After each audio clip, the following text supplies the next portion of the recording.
am na loo xamante ni contingence yoo xam ne d'ailleurs moo tax sax ñenn ñi ragaluñ Diomaye ki toog ci Diomaye. Pa Ousmane. Oui. man yàgg naa wax ni ñun les Africains waxuma les Sénégalais de. on a intérêt à protéger maanaam Ousmane Sonko ak projet bi mu yëkkati. gis nga bu ñu doxloo ba nërmel ko Afrique day dellu ginnaaw 50 ans ci ginnaaw. c'est-à-dire dañoo takkaat suñu baat yi ay buum jébbalaat ko nasaraan yi. moo tax dañ ko war a protéger au maximum fépp fu nag fu doomu Afrique jógee nag yor flambeau bii mu yor mission bii mu yor occidentaux yi duñ ko ci mës a bàyyi. parfois sax dañuy instrumentaliser ay doomu Afrique ni moom ñu koy attaquer uniquement pour déstabiliser ko te fu ñu ko mënee faagaagal dañ koy faagaagal. bul foog mukk ni tubaab bi day ñëw xonk cur attaque Ousmane Sonko frontalement déedéet day yónni un Sénégalais bon te mu ñëw naa askan bi yéen laa fi nekkal fekk moom tubaab yi la fi nekkal loolu moo daloon Thomas Sankara moo daloon yeneen dirigeants yi am Afrique nga xamante ni dañ leen dëgg-dëgg faagaagal sax finalement bëgguma ci àgg da nga may dégg donc on a intérêt à protéger Ousmane Sonko on a intérêt à protéger ce projet on a intérêt à ce que ce projet fleurissent maanaam réussissent porte ses fruits ba nga xamante ni maanaam exemple la ñuy doon ci pays africains yi comprendre nga li ma la ko wax ñoom nag Ousmane il a compris que ni bu doxee de manière isolée il sera fragile ndax le Sénégal laa bëgg a wax à travers Ousmane Sonko moo tax ci discours bi mu def ci fii bi dafa am solo on va travailler avec Burkina Faso Mali ak keneen ki Niger même bu ko waaw mais loolu lu ñu doon xaar gis nga lii le sentiment le mieux partagé fi mu toll nii mooy le panafricanisme maanaam ku nekkul foofu xamoo li xew donc peuple yëpp loolu la ñu yëg di ko def loolu la ñuy aspiré moo tax foofu la àdduna jëm daal loolu lañ ci war a taxaw bu baax ba pare nag assurer suñu souveraineté te souveraineté boobu bokk na ci la ngeen doon dund sànq mooy souveraineté monétaire il le faut nit bu amul boo mënta gérer sa politique monétaire boo waxee ni je suis souverain maanaam da nga ko wax ci làmb rek te boo mënee maîtriser sa politique monétaire xam nga moo ne instrument de régulation économique la ñu bëri yaakaar moo ne jënd jaay et cetera échange la mais dafay permettre à la banque centrale de ce pays de réguler l'économie c'est-à-dire mën na relancer le plein d'emploi mën na relancer la consommation mën na relancer l'activité économique à travers les taux bi muy appliqué la banque centrale bu ko abaissé c'est-à-dire day xam nga day permettre banque commerciale yi mën a jël ci moom xaalis bu bëri mën ko lebalewaat tamit à des taux yoo xamante ni baax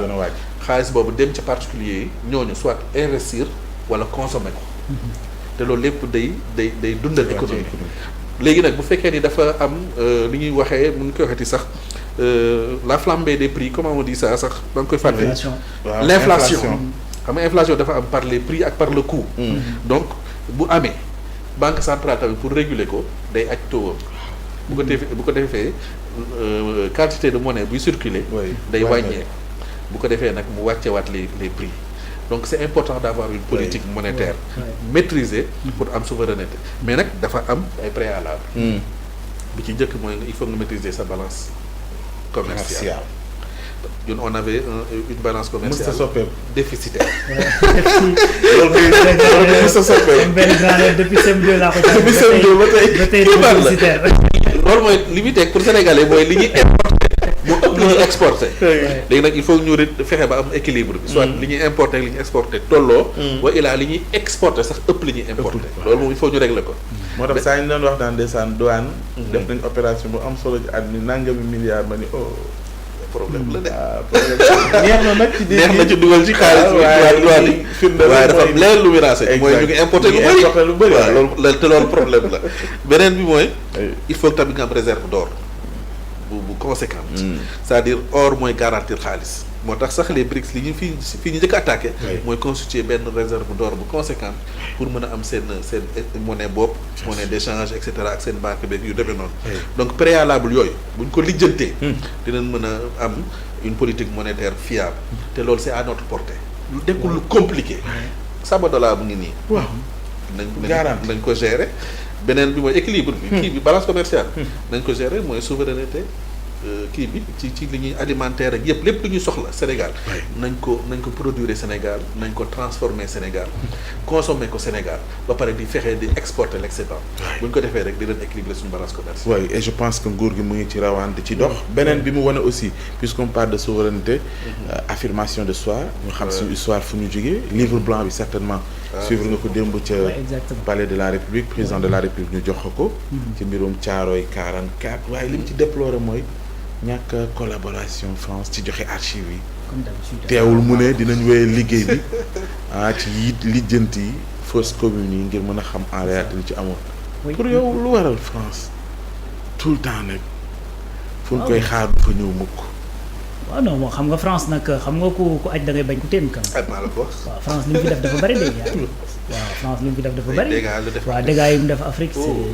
dafa bëri donc là effectivement bon avant may ñëw ci kaw ma compléter juste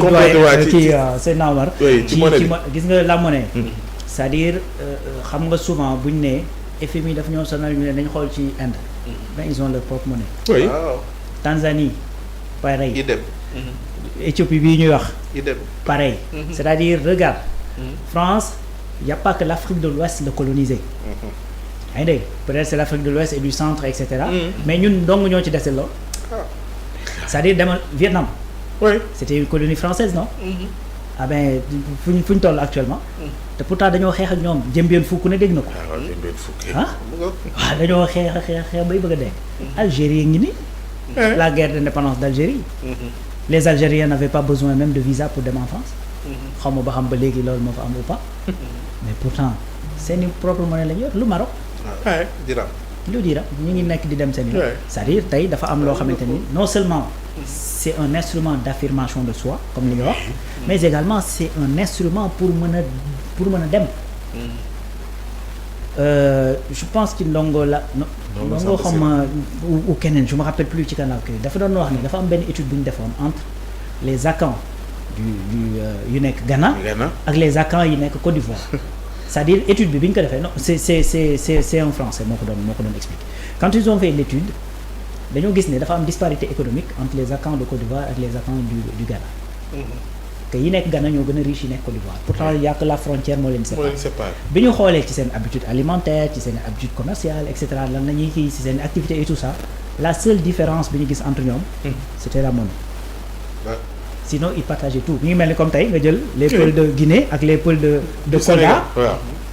ci même frontière bi la ñu quasiment c'est les mêmes habitudes c'est les mêmes voilà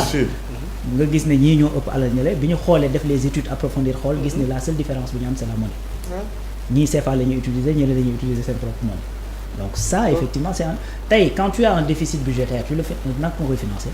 justement la dette et la monnaie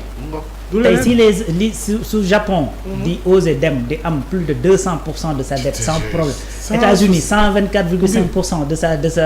si ñun ñoo ngi wax 118 adduna bi yëpp di coow français ngi oui c'est parce que effectivement ils ont une politique monétaire comme ni ko Seydina Omar di waxee donc loolu nag li